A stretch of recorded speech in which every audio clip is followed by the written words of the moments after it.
Hi, everybody. Thank you so much for having me. Thank you to your store for allowing us to come in and present. I know it's a huge bummer that we still can't be in person and hanging out and actually enjoying each other's company. But you being still with me today means that you are being safe and still social distancing and doing all the things we have to do to get back to hanging out one of these days. So I really appreciate you being here.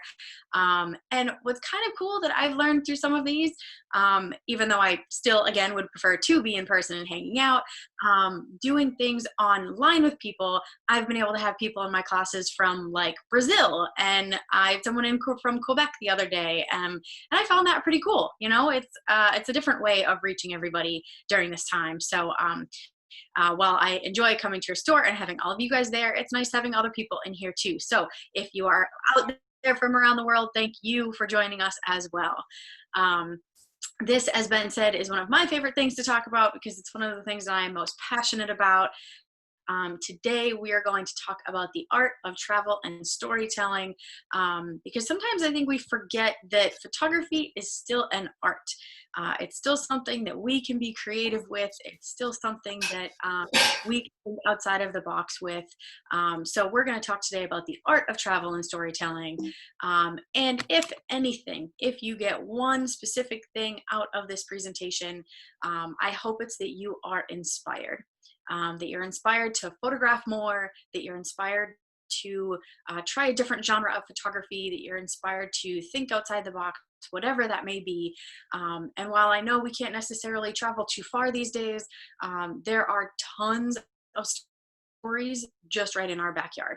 We don't necessarily have to go 15 hours away to Australia, even though I'd love to be there, but we don't necessarily have to go 15 hours away to those places to find stories. A lot of times our stories are right around us, and we just have to kind of be in the right place at the right time, do our research, and understand what's going on out there. And if anyone has their mics on, could you double check and make sure your mics are off because I can hear everybody. We just got So if that you turned out, Erica. So we what's should that? we'll watch it. Okay, cool. Thank you. Appreciate it. Okay, so for the first part of this presentation, usually what I like to do is talk about some other photographers that I find inspiring. We're going to throw out some names. We're going to think of other photographers that are, whether past or current photographers, people that are inspiring to us because when we think about these other photographers, some people may not know these names, right? So what we're going to do is we're going to talk about each different genre of photography, well, maybe 4 or 5 different genres of photography, and think about some photographers that inspire us within that particular genre, right? As travel photographers, we encounter a whole bunch of different genres while we're out there. Some of us, we encounter landscapes, wildlife, lots of moments, sports, portraits, a little bit of everything while we are traveling, right? So we kind of touch upon all these different genres. So normally if we were in class, I would have you guys shout out some names of some people that you are inspired by and that you follow. But what we're going to do is type them into that little chat box. So if you have your chat box handy as we're going through each different genre of photography, go ahead and type in some names of photographers that inspire you and that are motivating to you, because someone may not know them. So it'll be great to inspire everybody else. So we'll start here on landscape photographers. Landscape photographers that inspire me. Of course, we all know the late, great Ansel Adams, and we would all love to be as incredible as he was. So there's Ansel, there's let's see, people like my boss, Ken Hubbard. He is an incredible landscape photographer. He has the patience of a saint. He also puts up with me, which is important. We have people like Mandy Lee, who is a Nikon ambassador. She lives in her little teardrop trailer and travels around the States and does some incredible work. People like Erin Sullivan, if you are on Instagram, you probably know her as Erin Outdoors.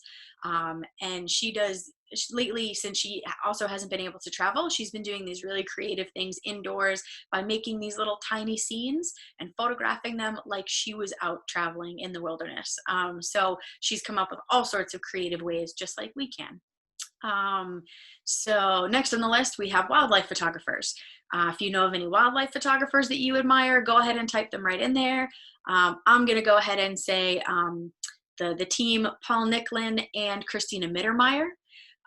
They're both not only incredible photographers, but have done some really great work for conservation out in the world. People like Joel Sartor, who's been working on over a decade-long project now, doing or photographing all endangered species out there, also doing incredible work for conservation. People like David Akubian, who is one of our image masters. He is a phenomenal birder. And for those of you who consider yourself birders, I give you guys a whole lot of credit because you have so much patience. You also know the name of like every single bird in existence. So I give you credit for that too. Let's see who else. Amy Vitale, who I'll probably mention later on in the webinar as well, because I admire her. She's one of the top of the list of my favorite photographers. If you haven't heard of her, I'd strongly suggest you take a look at her work. But then next on to macro photographers. For those of you who consider yourself macro photographers or who know of any or inspired by some, go ahead and type those into the chat box because I'm sure some of us could learn from some other names.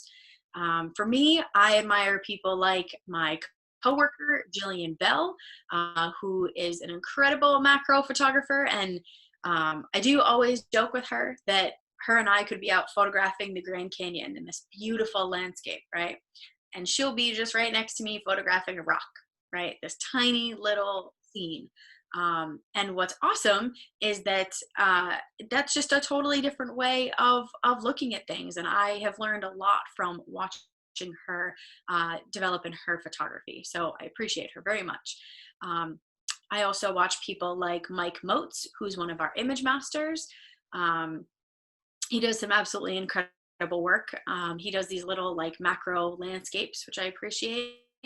And then someone I recently found just on Instagram, his name is Levon Bliss. He does some really large scale, large format macro work, which is just wild. So if you haven't heard of him, go ahead and take a look. And then last but not least, thinking about our moments, right? Our travel photography, our journalism, our documentary work, following those moments in a scene. This is something that I am truly passionate about. And again, that I hope that you are inspired after today, after this webinar, to get out there and give a try. But I follow people like Deanne Fitzmaurice, who's a wonderful photographer, Pulitzer Prize winning journalist, does some amazing work. Again, Amy Vitale, who I mentioned earlier, people like Lindsay Adario and David Scott Holloway, even my coworker, Andre Costantini. And I know I've mentioned, having different coworkers in all these different genres of photography, right? And what I appreciate, so I work on a team of 9 people, and we all photograph so differently. We are all completely different people, and that's what's great, is that we get to learn from each of us. Our teaching styles are different, our genres of photography are different. So I encourage you to spend time with other photographers out there, regardless of whether or not they photograph similar to you or are interested in the same types of things, because it will get you thinking outside of the box. You can learn from their style. I photographed weddings for like 6 years, and as well as I know I didn't want to be a wedding photographer forever, I worked with 2 of the best wedding photographers in Boston, 2 of the best around the United States, and they taught me so many things about my own style or a new style and things that I can use in all different types of photography. So I encourage you to spend time with other photographers, just like what you're doing right now. So next, kind of on the list, what I'd like to do is talk about composition. While we can, this is where we can kind of shine as individuals, as photographers, right? We can become unique within our own composition. This is where we stand out of the crowd. So thinking about things like our focal points, our leading lines, our perspective, all these different things that make us unique, right? Because the main goal out of our photography is to create images that somebody's never created before, right? While we follow along with all of these other photographers and we learn from them, we're not copying their images. We're not trying to recreate something that they did. We're just simply learning from them, right? And a piece of that is understanding composition, right? So of course, first up here, we're going to talk a little bit about each of those points, starting with focal point.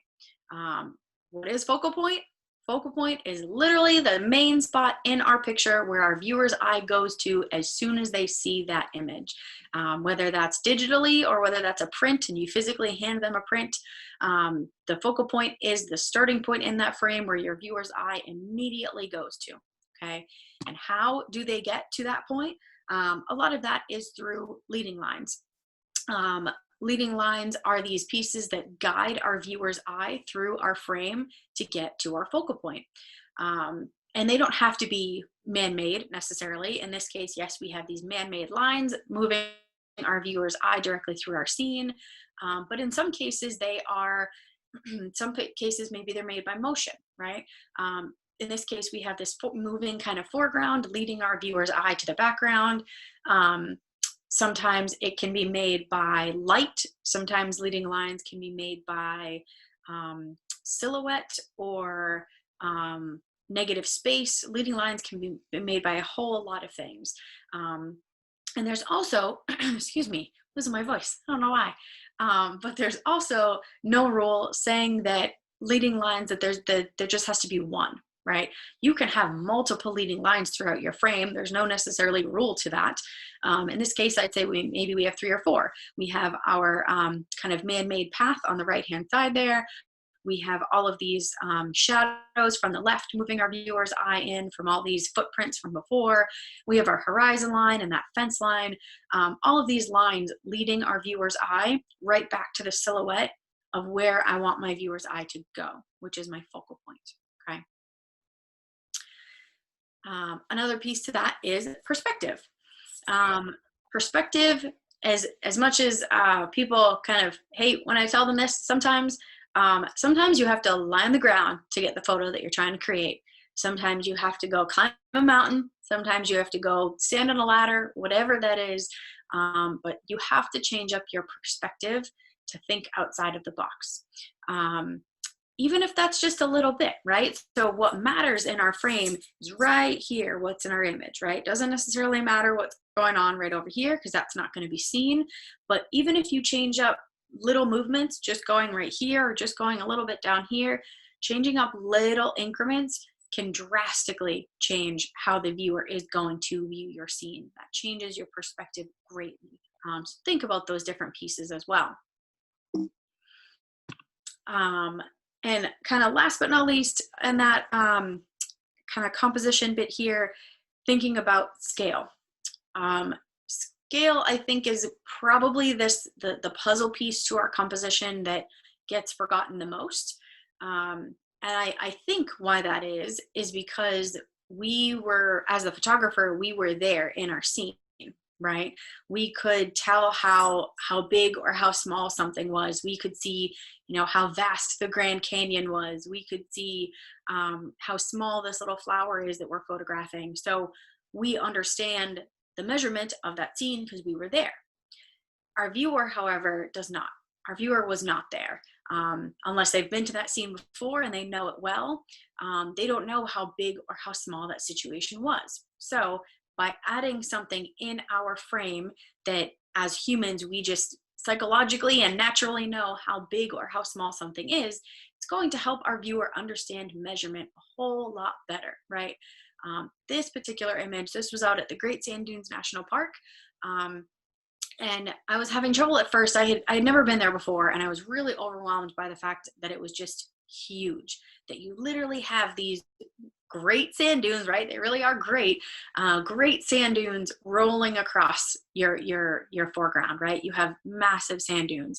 But in photographing them, I was photographing them a little bit more abstractly, just looking at shadows and light and playing with leading lines and things like that. And I loved that. But I also wanted to be able to show my viewer the scene as it was, right? And I didn't realize that until I had people in my frame. So those people that are walking around the top right there, that's really when I kind of started to expand the view of looking at this scene and helping my viewer to understand how big this scene actually was. It just kind of helps them understand measurement a little bit better. Okay.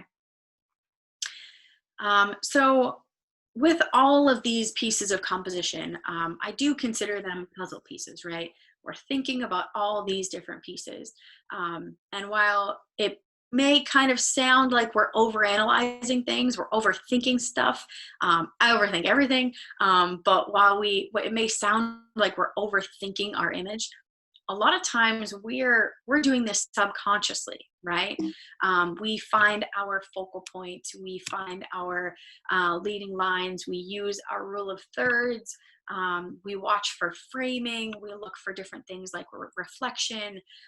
We find all of these different pieces that just naturally come to us most of the time. So I'm definitely not saying that you have to, sit there for 9 hours and really pick apart your image, but spend some time with it and think about these little pieces as you're photographing.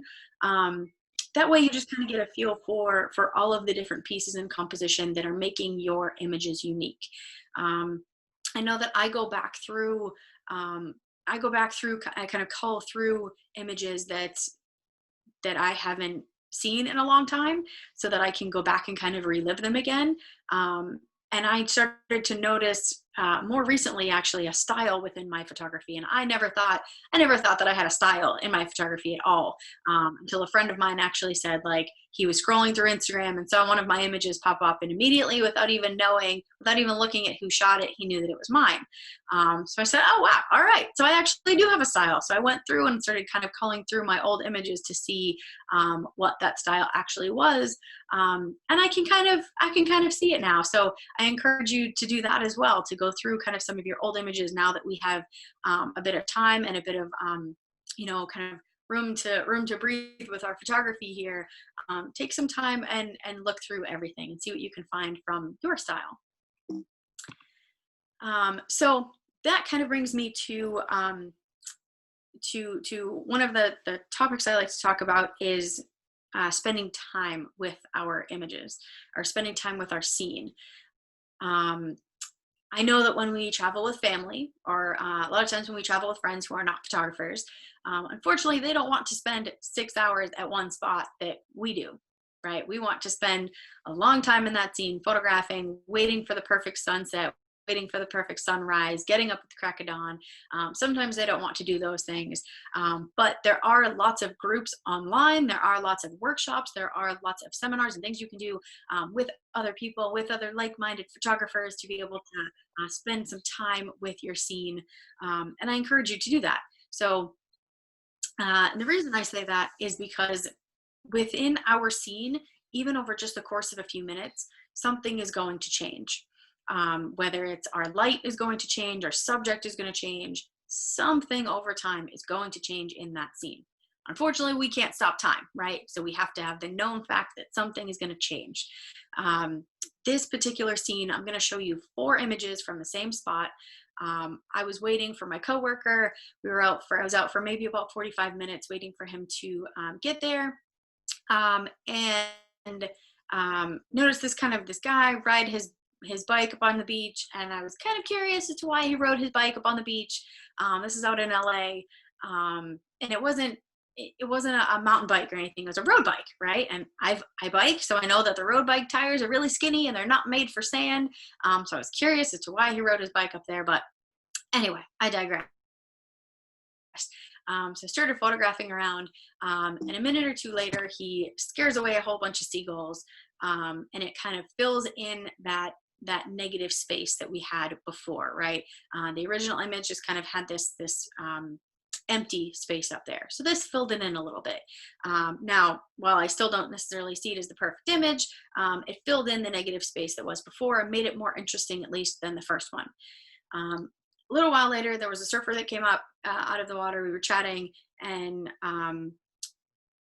we kind of, just kept breaking down barriers as far as now she knows, I'm not a threat. We start chatting and she's about my age. So we start sharing stories. I tell her I used to surf back in the day. And so a few minutes later, I wind up somehow having her surfboard on my head. And I turn back towards the city and realize that I have this amazing reflection of the city up on the top of the surfboard.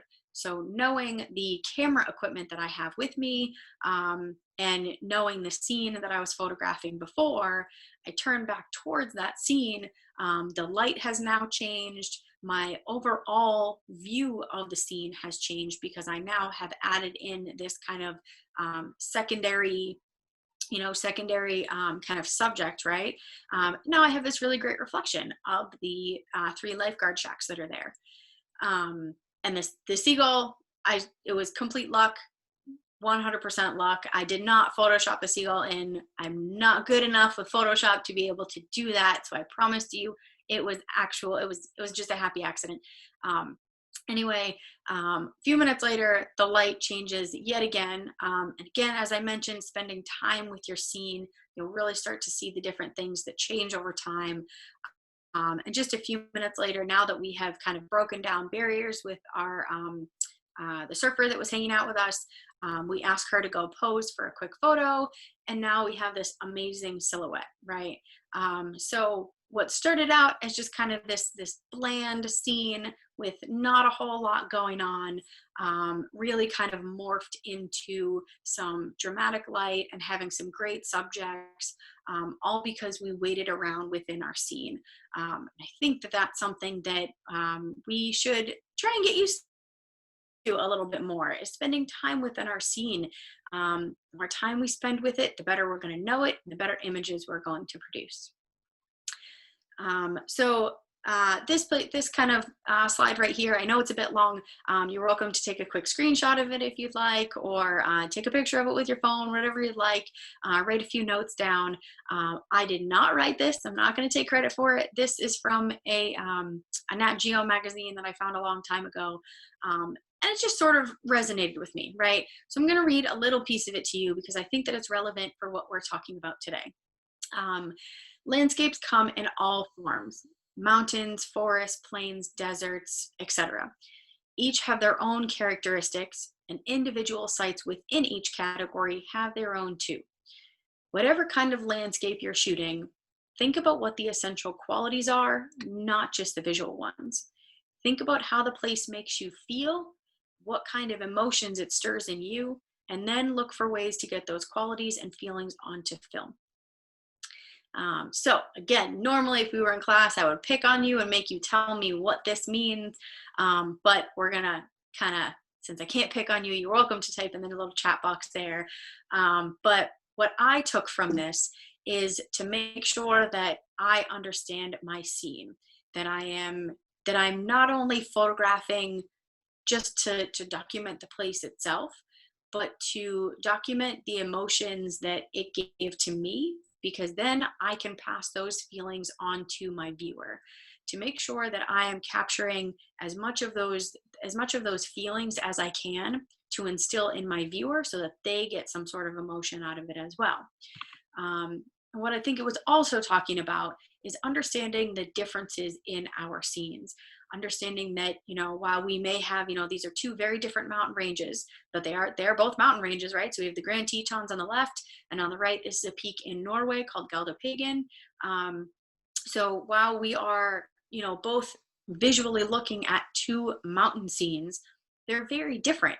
So I need to make sure that I capture their specific qualities and put their specific qualities onto film. Make sure that I am kind of passing along the right message that scene would want to pass along for itself, right? That I am kind of giving it its proper qualities. So again, I know that may sound like it's overthinking things, but this is what we have to do within our storytelling. We have to really dig deep into that photograph and think about the different layers that we're talking about, and not just take a quick picture and turn around and walk away. Really kind of peel back each of those layers to that scene to pass along to our viewer. The more passionate we are about our work, the more passionate somebody else is going to be about viewing our work. So we need to convey that. So now to kind of get into our storytelling portion of this here. I gave you the definition of storytelling, photographic storytelling here. Again, you can write it down, you can screenshot it, you can take a quick picture with your phone. I did not write it, this came from the dictionary. So in definition for storytelling, in photographic practice, visual storytelling is often called a photo essay or a photo story. It's a way for a photographer to narrate a story with a series of photographs. So I like to start this off by thinking about why we storytell, or at least why I storytell. So these are some reasons that I have come up with over time that I hope to pass along to you. And if you have other reasons for why you storytell as well, write them down. And I encourage you to kind of go back to them every now and again so that you can kind of reinforce to yourself the reasons you do what you do.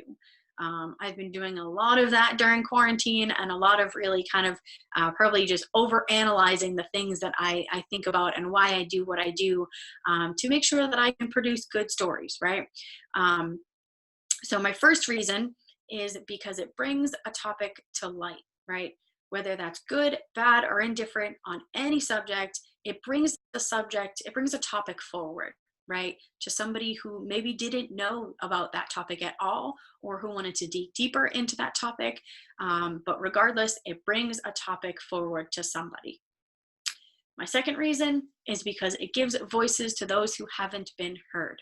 And I recently kind of redid this little section here, or this reason here, should I say, because I was listening to another podcast from one of my favorite photographers, a gentleman named Patrick Brown, who is a documentary journalist in Australia, but he's been living in Thailand for like 15 years. He's an incredible photographer. If you take a look at his work, though, be warned, they can be on some pretty tough subjects, so things that are kind of hard to swallow, but they're absolutely incredible and need to be told. So in his podcast, he was asked, well, how does it feel to you to be able to give a voice to the voiceless? And we often hear these things about giving voices to the voiceless. And his response I found amazing. His response, he said, well, I'm not giving a voice to the voiceless exactly. I'm just giving a voice to something who hasn't been heard yet. Right? Some people just don't want to listen. Some people don't want to hear it, right?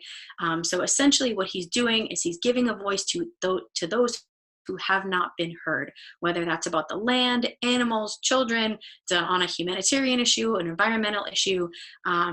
Sometimes it just hasn't been heard. So I reworded that phrase to kind of think about outside of the box about not thinking about giving a voice to the voiceless, because they are indeed their own story. We are just the tool into telling that story. Erica, could you just repeat his name? Oh, Patrick Brown. Yeah, Patrick Brown. I think he's just on Instagram as Patrick Brown Photography as well. I can type his name into the end as well, just remind me. And the podcast that I was listening to is a podcast called We Are Photographers with Kenna Klosterman, who's a great friend of mine. And she's the host of this absolutely wonderful podcast. For those of you who enjoy podcasts like I do, and I know Ben does, because we're total nerds and we listen to this stuff all the time. The podcast, again, is called We Are Photographers, and she hosts a different photographer every week or two, and they're all so different and so inspiring to listen to. So I encourage you to take a look at that as well. Anyway, my last kind of reason as to why I storytell is for me. It allows me to get out of my comfort zone and to grow. The only way that I am going to grow is if I can get out of my comfort zone and I can create human connections and connect with other people. I always want to be learning. The minute I stop learning, I know I'm going to be bored. So I want to use, what do they say? We use just 10% of our brain. I want to use at least 50% of my brain, people. We have to keep growing, keep learning. So I have a couple of images here, just kind of touching on that, reasons why I storytell, thinking about storytelling for a place that hasn't been heard, that has a voice that just is not, it's speaking in a different way to us, right? Just because someone or something isn't screaming and isn't direct in our face doesn't mean that it's not telling a story, right? So this is here in Southern California. These are the poppies that are our state flower. They're beautiful, and while I am not much of a flower person, just like I'm not much of a birder, I still completely respect the land and the environment and everything.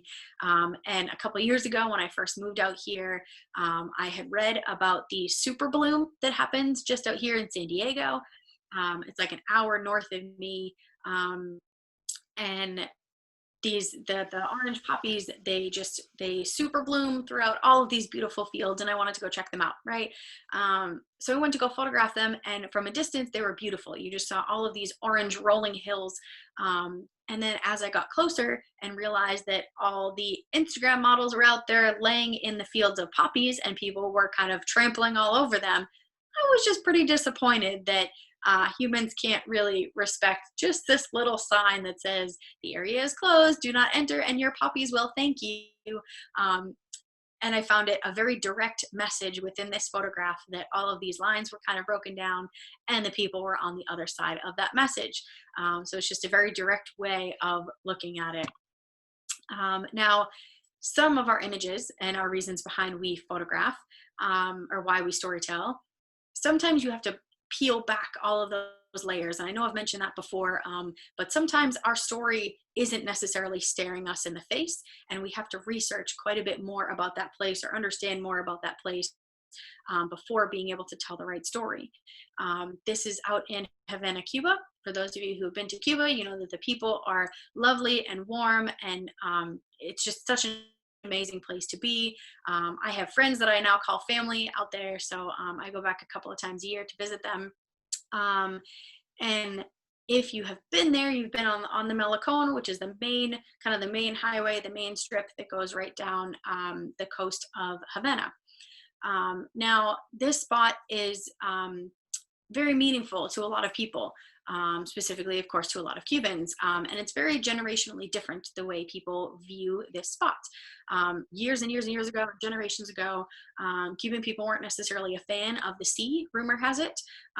They, every time they looked towards the sea, they got conquered and they got taken over. So thinking about the sea wasn't necessarily a happy thought for them, right?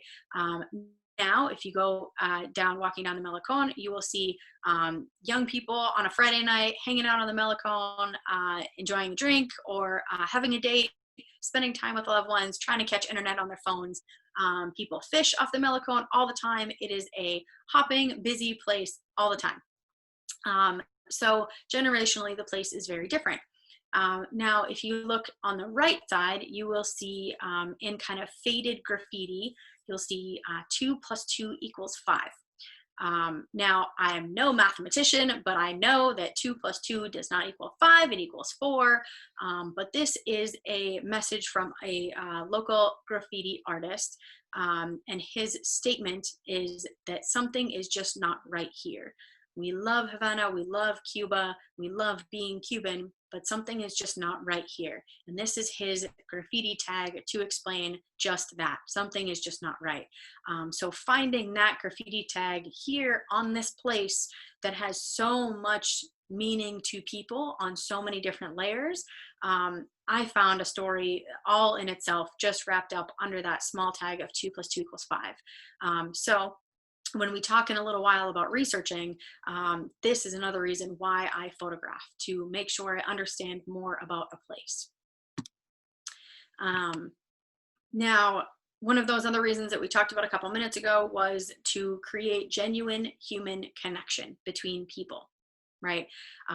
I love talking to people. I can talk to anyone, and I know Ben will attest to that. I can talk to anyone about anything, and I think the reason I like doing that so much is because I learn from that other person just as much as they're learning from me. So also appreciate the genuine human connection when it comes to our photography side. And one of the tips that I would like to give you is to always make sure that you are kind of bringing your photography full circle. So when I photograph someone, I either email them a copy of their photo if they'd like it, or if they don't have access to email, I will print out their photo and physically bring it back to them the next time I'm there, if I'm going to have a chance to go back. If I don't, I can physically mail it to them, somehow get them a photo. That way they know that you kind of held your side of the bargain, right? That you weren't just taking from someone, you were also giving. Photography is a give and take. It's not necessarily we are just taking images. We have to be creating this connection and breaking down barriers with people, because it also, kind of another layer to that, is that it leaves a good taste in their mouth for the next time somebody wants to photograph them, right?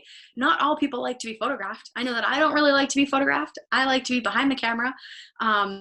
But if you have a good interaction with someone, the next time they come across another photographer, maybe that photographer is you, they're going to be a lot less fearful of you with your camera, and be okay with taking photographs because the other photographer left them so nicely, right? So when we're courteous to someone else within our world is very small, and there's lots of photographers out there. So someone else coming along the next time, that person, maybe you, can create a great photograph because the photographer before them left the situation nicely. So we're kind of being good to each other as well.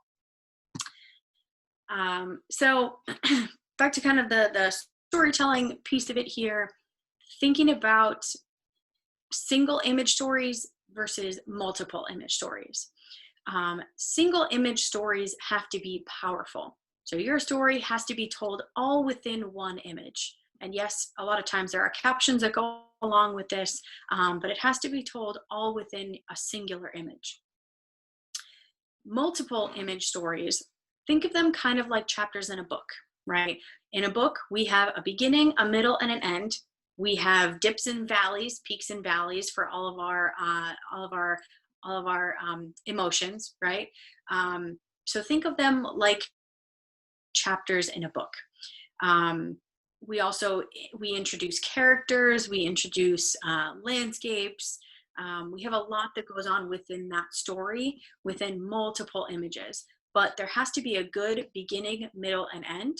And I know that for me, a lot of times the end is the hardest part, because I like to continue with my stories for kind of forever. So it's hard for me to be able to end them, but it's really good for you guys to be able to practice to know when is a good time to end your story. You've gotten the point across, you've told the story, end it, okay? So how we do these things, how we kind of break them down, we research, first of all. Number one is research. The better, and I know I've said this before, but the better we know our place, the better we know our person, better we know that thing, the better story we're going to tell. So please do your research. If you are telling the story of this specific bird migration, and the bird migration happens in July and you go in August, you're going to be pretty upset with yourself that you didn't do the research on that migration to get there in time, right? So do your research. Next, don't be afraid to fail. All the grades have failed probably multiple times, and that's okay. I know it's easier said than done because none of us like to fail, but don't be afraid to try, right? I've mentioned Amy Vitale earlier. I think she's a wonderful photographer. She's someone that I am inspired by daily. And I was listening to one of her presentations recently where she talked about being rejected from a story, right? That Nat Geo turned her down for her rhino story. If you know her photography at all, she's been working on photographing the last specific population of rhinos, and she's done an absolutely brilliant job with it. But if you take a look at her work, I guess Nat Geo rejected her the first time she pitched that story. But she continued with it over and over again, trying to pitch it in the proper way. And she was incredibly successful. And now it's one of the best pieces of her photo career. So all successful people have failed. And what I'm saying is just don't be afraid to try. Next up is controlling your composition. We talked a lot earlier about our composition, and our composition can really control what story we are trying to tell, whether that's just by a little crop that we change and we have to condense something down, or whether or not we are using all of those pieces to frame something properly. Our composition makes us unique, and it helps us tell stories. So practice your composition. Next up is lighting. Photography all exists because of light, right? So if we focus on where our light is or isn't, that's going to help us tell stories. And of course, spend time. I know I mentioned this earlier, but I repeat myself a lot, I guess. But please spend time with your subject. The more time you spend with it and the more research you do, the better images you are going to create. So I've been asked on multiple occasions how we photograph people, right? And one of my best pieces of advice to you is to offer someone a compliment. If you are intrigued by someone and want to photograph them, if you start talking to them and you're not really sure what to say, offer someone a compliment. The more confident you are about giving someone a compliment, the better interaction you're going to have. If you walk up to them and say, well, they look kind of weird that day, or they look like crap that day, or are you feeling sick? They're probably not going to engage with you very well. So the more you compliment someone, the easier it is to kind of break down that barrier and have that conversation with someone. And if they say no, that's okay. It is okay. If somebody says no and they don't want to be photographed, you just move on to the next. It is all right. And thinking about the kind of, I kind of hate to say it this way, but sometimes our camera can be a threat to people, right?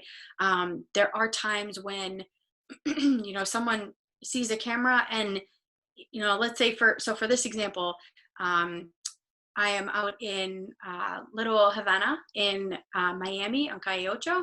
And this gentleman, Peter, he owns a cigar shop there.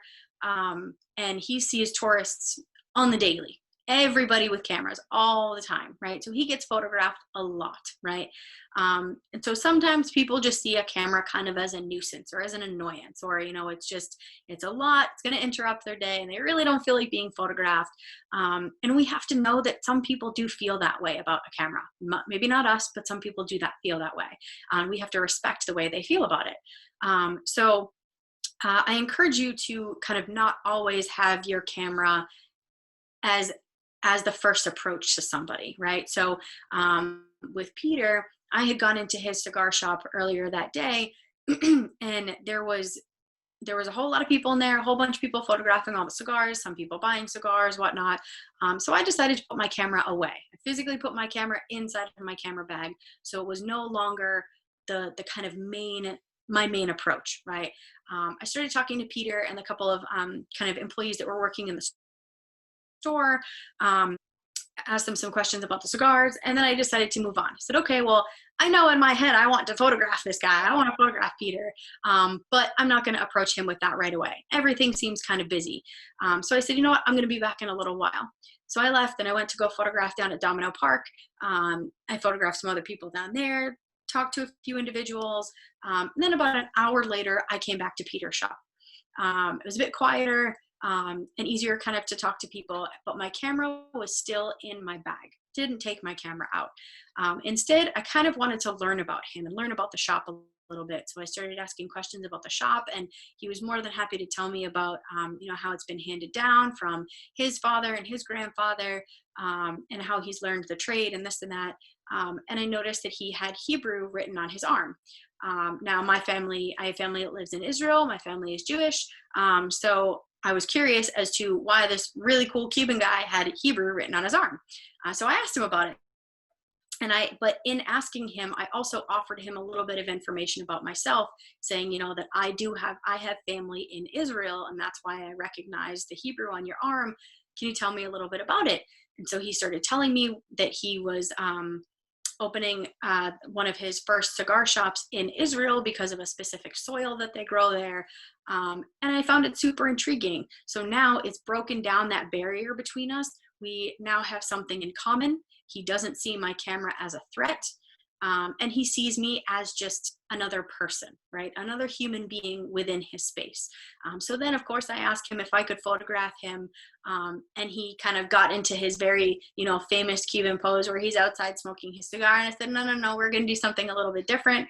And I wanted to photograph his tattoos and know a little bit more about his story.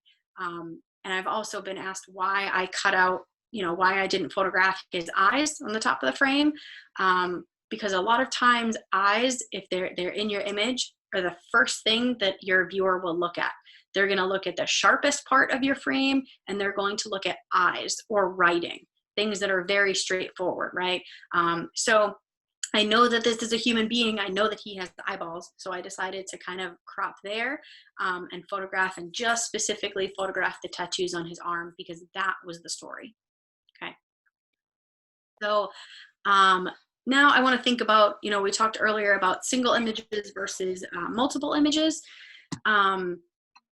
Single images have to be powerful within that image, right? And a couple of ways we can do that is just by making sure that we're retelling the story in multiple places within our frame.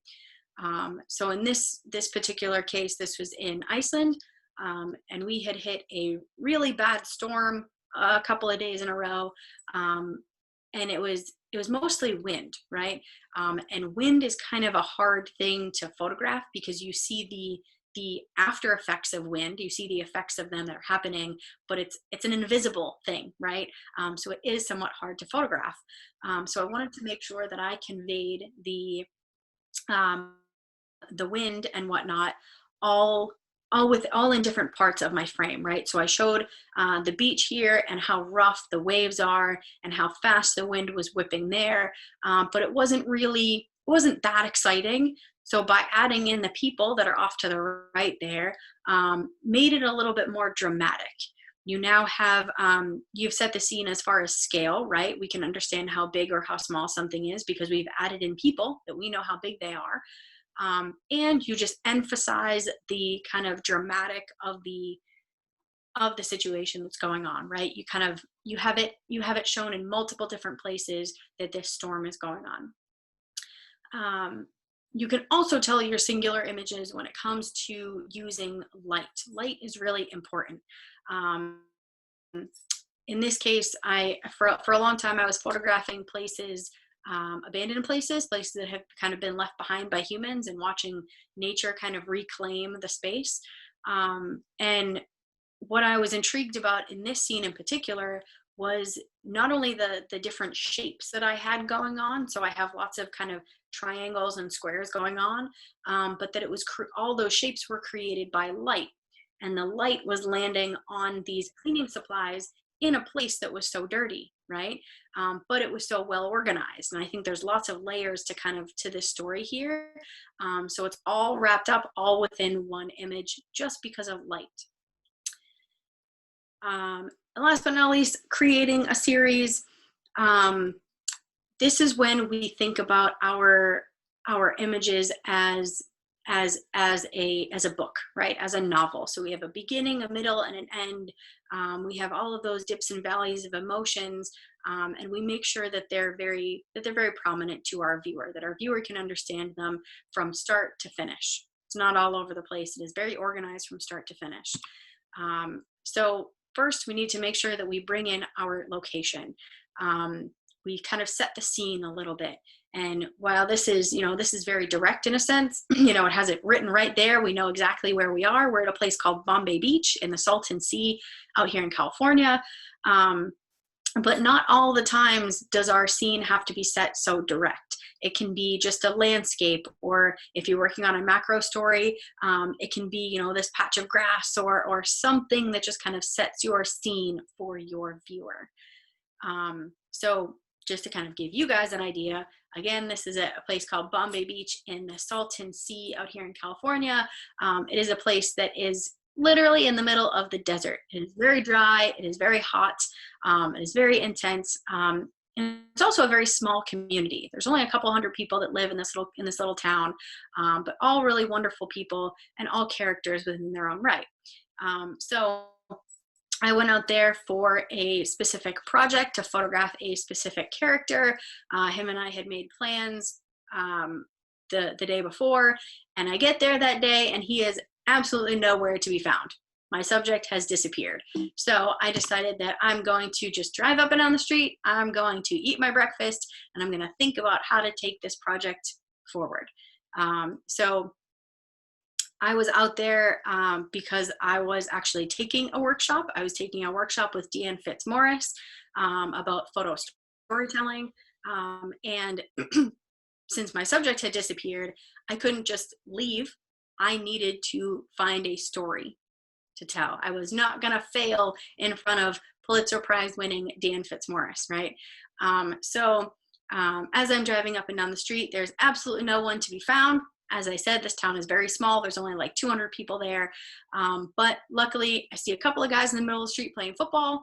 So I finish my breakfast. I pull over. Mind you, my breakfast was a granola bar, so I'm not eating and driving. But I pull over and I get out. I take a couple of pictures, and then I walk over and I say, hey, my name's Erica. I'm here for a photo story for a photo project, and my subject just kind of disappeared. Who wants to be my subject for the day?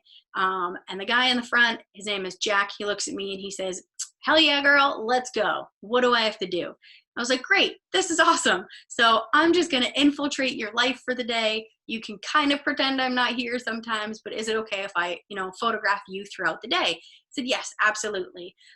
So after they finish playing football and kind of hanging out, I get all my gear together, and he says, well, I'm actually the local plumber, so I have a couple of jobs to do. You can come to the jobs with me. I said, okay, great. So this is Jack, and he is not only the local plumber, but no pun intended, he is literally a jack of all trades. He is their electrician. He does construction. He does a little bit of everything, right? So within these last images, I have introduced my character, but we still don't necessarily know, we don't have a face to the name, right? So I need to introduce my character's face. My viewer needs to understand who they're looking at. So now I bring in Jack so that we all know, okay, this is where we are. We're at the Bombay Beach in the Salton Sea. We have introduced my character, and now we actually see who my character is. This is what the story is about, is Jack, right? A little while later, he says, well, I'm gonna go get some lunch. If you want, you can come back, you can get lunch, and you can meet my wife, Steffi. I said, oh, that's awesome, great. I would love to meet Steffi. But within my story, I need to make sure that I am introducing this secondary character in kind of the similar way that I introduced the first character, that I introduced Jack. So I introduce now Steffi into the scene. We know that they have a connection. We don't necessarily know what connection that is yet. But then I introduce her as her own character, making sure that my viewer knows that now there are two characters within this story. I want to make sure that my viewer does know what their connection is. So I add in a little detail. As you can see, he has Steph written on his ring finger, so we now know that they have a very strong connection. They are married.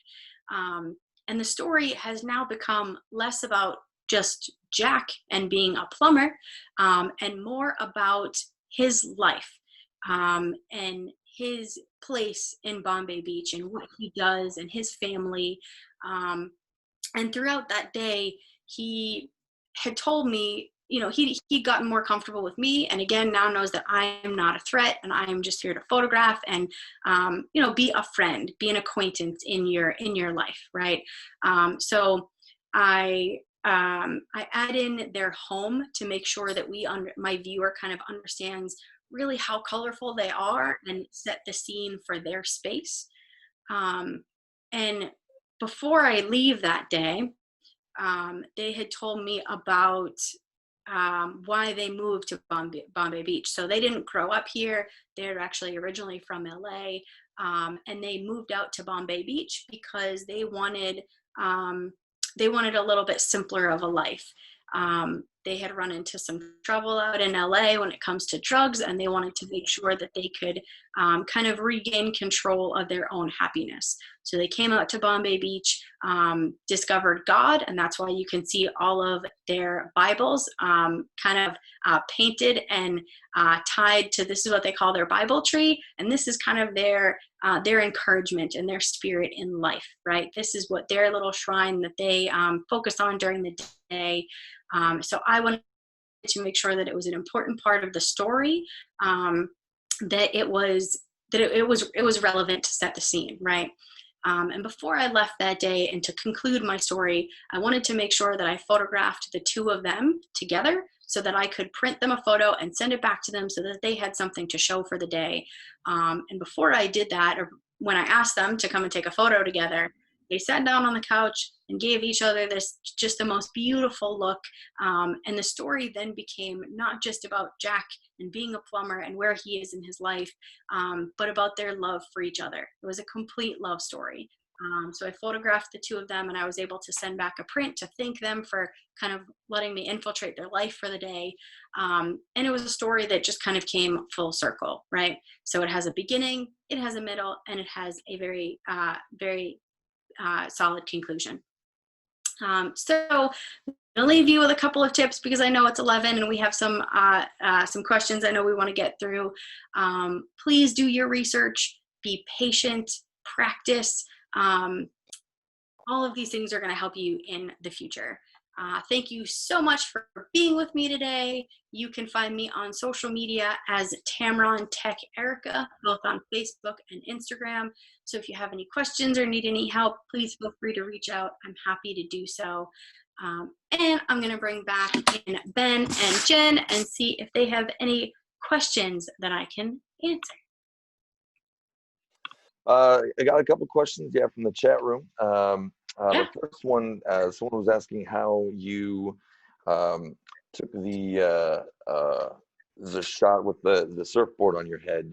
I said that given the stabilization and Tamron lenses, that you definitely could have taken it one-handed, but I think they're trying to figure out how this worked.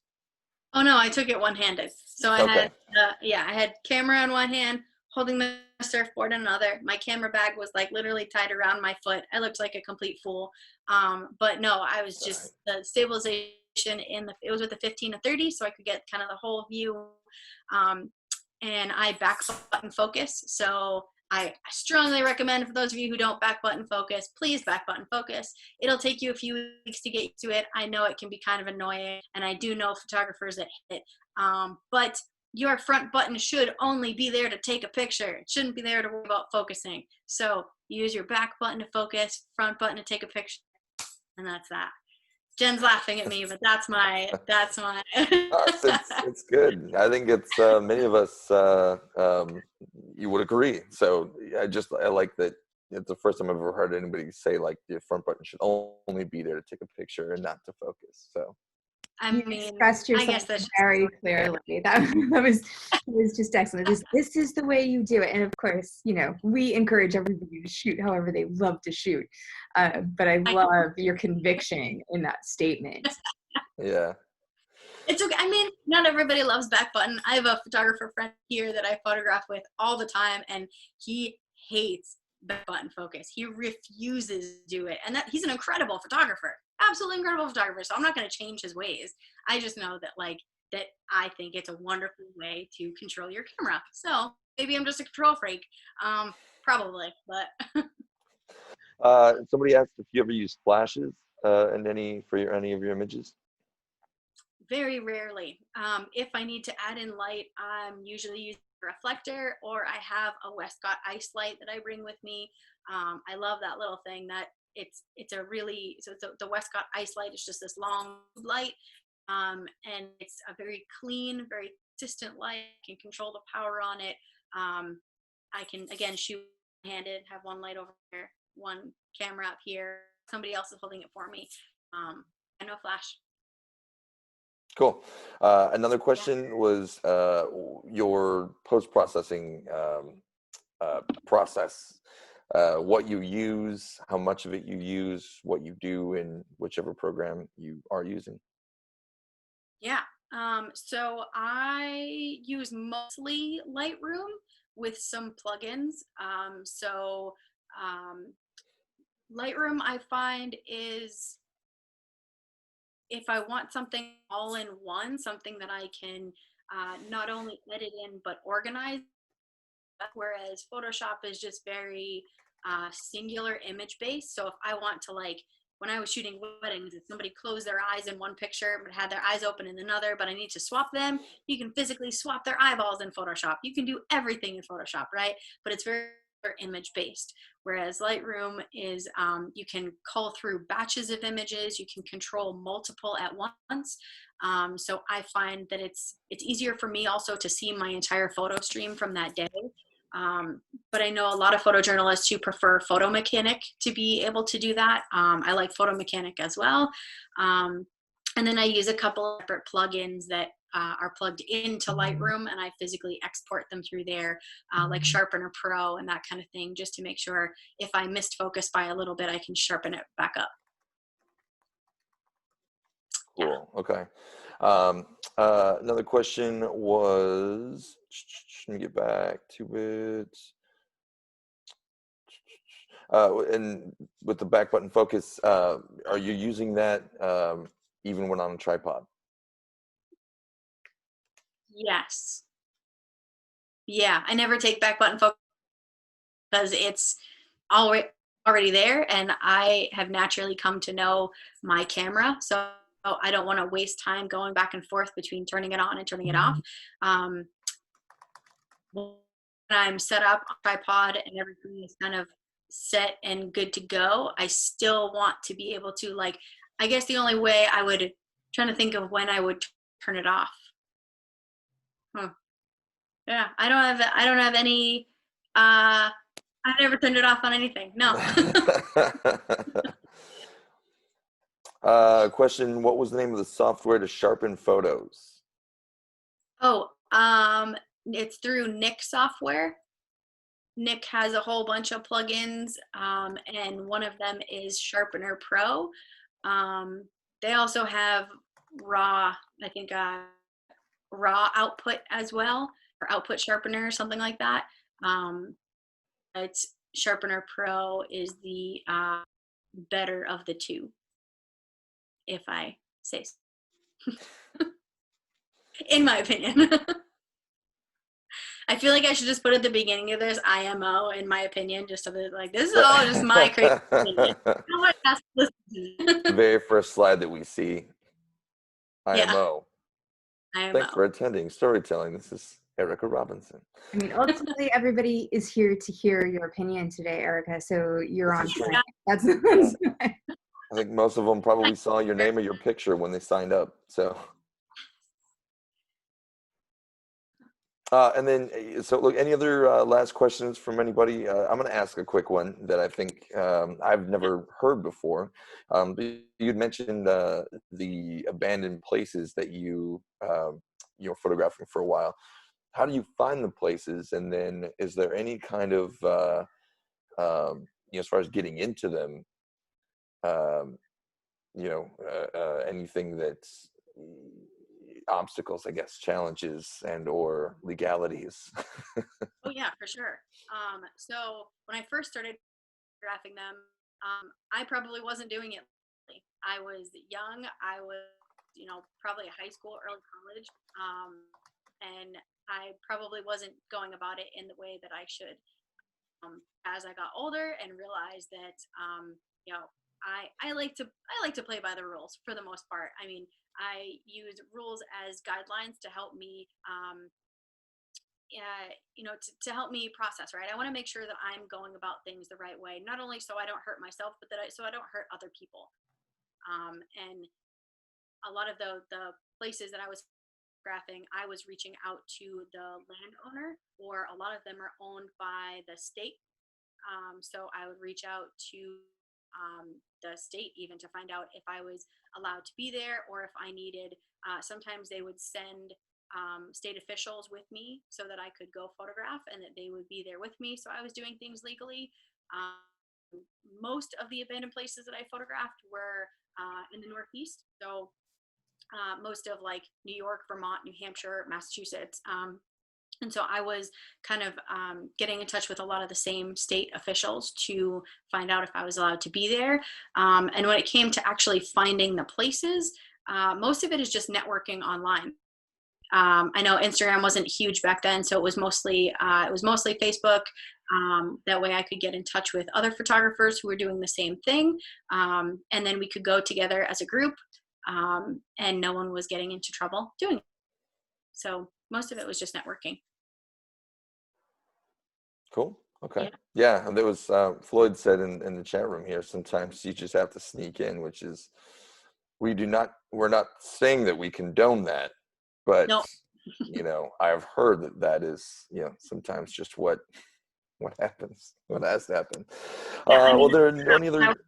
18, and when I was not afraid of getting hurt or getting broken by a rusty pipe, or I had no fear back then. But now I also don't want to get caught and get arrested as a 33-year-old that says, okay, I go photograph it. That's not a cute look at 33. So only if people know about it, Erica. I was just going to say, I really appreciate, Erica, everything that you brought into this presentation, but most especially your respect for other people and the way that you engage them. I think it's one of the things that our community, like why they're so drawn to travel photography and street photography, like it's learning how to approach people, to approach strangers, and just connect in a way that's really genuine. So just huge big ups on your approach, because I think you may have given people a lot to think about in how they approach people out in the world. So that's awesome.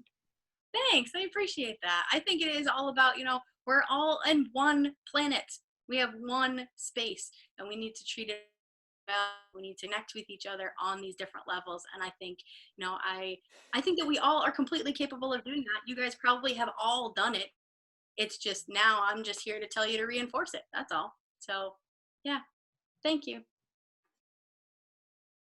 Jen, did you have any other questions on your end? Anything that was sent to you like privately in the No, I think all the questions for me were mostly about the store and about products that we carry. And so I think we got everybody's questions answered. One thing I do want to say is, Erica, this was so good.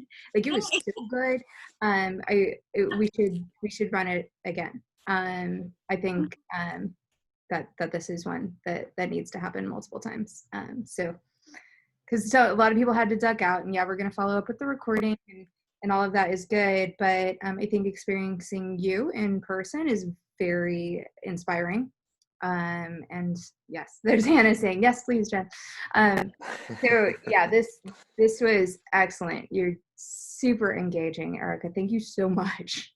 Thanks. Yeah, I appreciate that. Thank you so much for being here and for letting me chat. And you guys have my social handles now, so if you need anything, reach out. I'm happy to chat. So thanks for having me, and stay safe, guys. Please be safe. I'll see you in the real world soon, I hope. All right. Thanks, everybody. Yeah, same. Bye, guys. Bye, everybody. Thanks. Stay safe.